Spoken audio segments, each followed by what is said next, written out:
Здравейте, мечтатели! Добре дошли в нашият канал. Това е Теодор. Това е Глория. Ние сме Мечтаем заедно. Днес ще ви разкажем историята на един забравен талант, един невероятен цигулар, признал се не само в нашата държава като такъв, а също така и извън нея. Ще ви разкажем историята на Васко Абаджиев, детето чудо на 20 век. Нека се потопим в днешния епизод и да чуем невероятната история на този удивителен човек.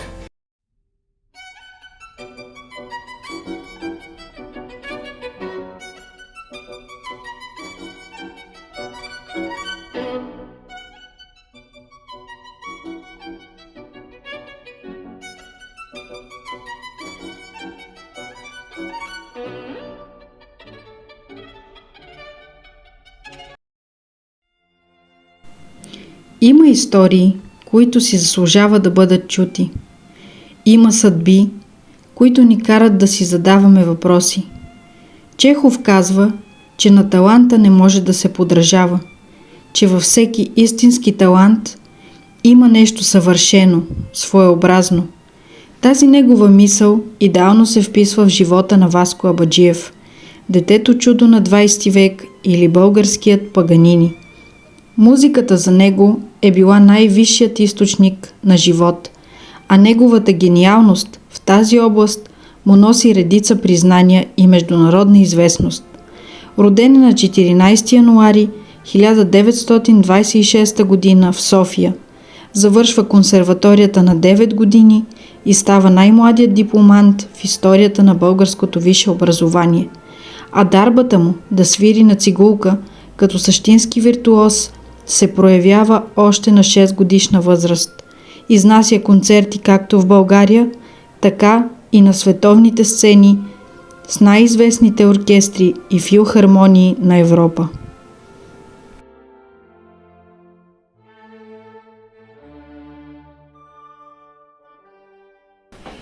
Днес обаче името Васко Абаджиев е познато на малцина.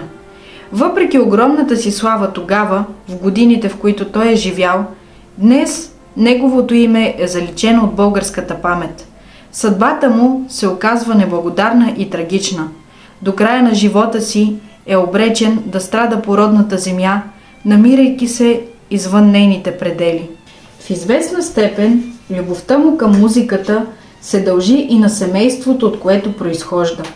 Неговият баща е професорът по цигулка в Софийската консерватория Никола Абаджиев, а майка му е пианистка Лала Пиперова. Вниманието и на двамата родители е насочено изцяло върху Васко. Неговият талант и професионално израстване идват на преден план в семейството, но нито веднъж Никола Абаджиев, бащата на Васко, не си позволява да парадира с чудото Васко. Мнозина, които са били в техния кръг, споделят, че от всички свои студенти, на които е преподавал, най-строго се отнасял именно към своя син. И единственото обяснение за това е, че най-вероятно на него възлагал огромни надежди. Смъртта на професора през 1947 година носи на младия Васко дълбоки душевни сривове. Като творец, неговото емоционално състояние се оказва малко по-чувствително и това събитие, както и войната, остават траен отпечатък върху неговата психика. Заминава за кратко в Швейцария, но през 1950 година се завръща в България. Неговите концерти продължават, но парите, които изкарва от тях, по никакъв начин не го вълнуват.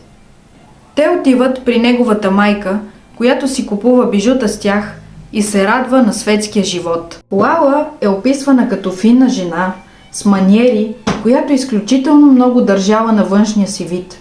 Но заедно с това е представена и като жена, която държи да налага собственото си мнение върху останалите и най-вече върху своя син. И сякаш, по ирония на съдбата, той съвсем по-детски не знае как да постъпи, когато тя умира. При това обаче се случват две други събития, които променят живота му. Едното е, че получава Димитровска награда през 1953 година, а другото е, че напуска родината си завинаги и се превръща в невъзвръщенец и изменник на родината. Когато е в България, той прави множество концерти из фабрики и предприятия, както и в страни от социалистическия блок, като например Унгария и Чехословакия. Самата комунистическа власт в България му забранява да прави концерти в западния свят. От мнозина е описван като цигуларя с тъжните очи, а за неговите концерти споделят, че всички са слушали с интерес, без да изпускат и секунда от неговото изпълнение. Способността му да въвлича слушателя в музиката била част от неговия талант. Може би не случайен е и фактът, че веднъж на негов концерт глух човек си купува билет, за да присъства и да разбере какво е да си близост до всичко това, а самият Васко Абаджиев, подобно дете, просто си играе с иглуката, носейки в себе си усещане за красив звук. След смъртта на майка си, самотата напълно го превзема. От големите сцени, на които е свирил, остава само споменът. В последните години от живота си Васко свири в кварталните кръчми, където никой не бил наясно с класическата музика и в частност с неговата история. Може да се каже, че това е неговото голямо падение в живота след множеството възходи и успехи, останали назад в миналото. Най-трагичното от всичко това е, че трупът му е открит в страничен вагон от градската наемна железница. Но нещата не свършват до тук, защото още по-трагичното идва с това, че новината за смъртта му пристига в България едва година по-късно, без да й бъде отдадено достатъчно внимание, защото водеща тема тогава е убийството на писателя Георги Марков. И тук може би първата мисъл, която ни изниква на всички, е да си зададем въпроса защо. Защо сме допуснали подобно нещо? Защо сме оставили този голям талант да потъва в забрава? И в наши дни почти никой да не знае за него. Музиката е била движеща сила в живота на Васко Абаджиев, но тя му предопределя съдба, достойна да бъде описвана многократно. И така, ние днес ще знаем за него и за този звук, който го е водил и напътствал през целия му житейски път.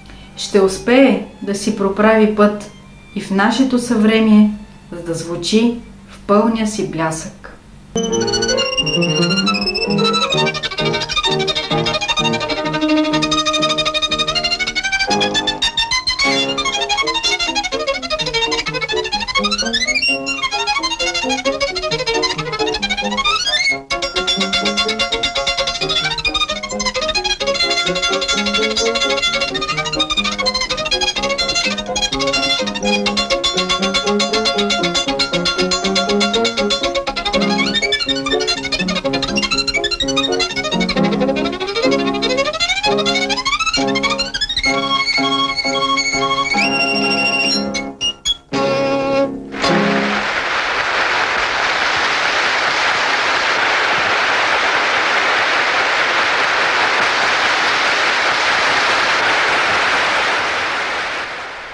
Това беше днешното видео и историята на Васко Абаджиев. Разказахме ви една интересна история на един невероятен човек. Знаем, че има още такива невероятни личности, които обаче са забравени от историята, но ние ще се постараем да ви ги припомним. Надявам се, днешното видео ви е било интересно. Ако е така, може да го споделите и да разкажете за него на своите приятели. И също така да харесате и да се абонирате за нашия канал, защото така ще ни подкрепите в нашето начинание. Това е Глория. Това е Теодор. А ние сме Мечтаем заедно. И до скоро! И не спирайте да мечтаете!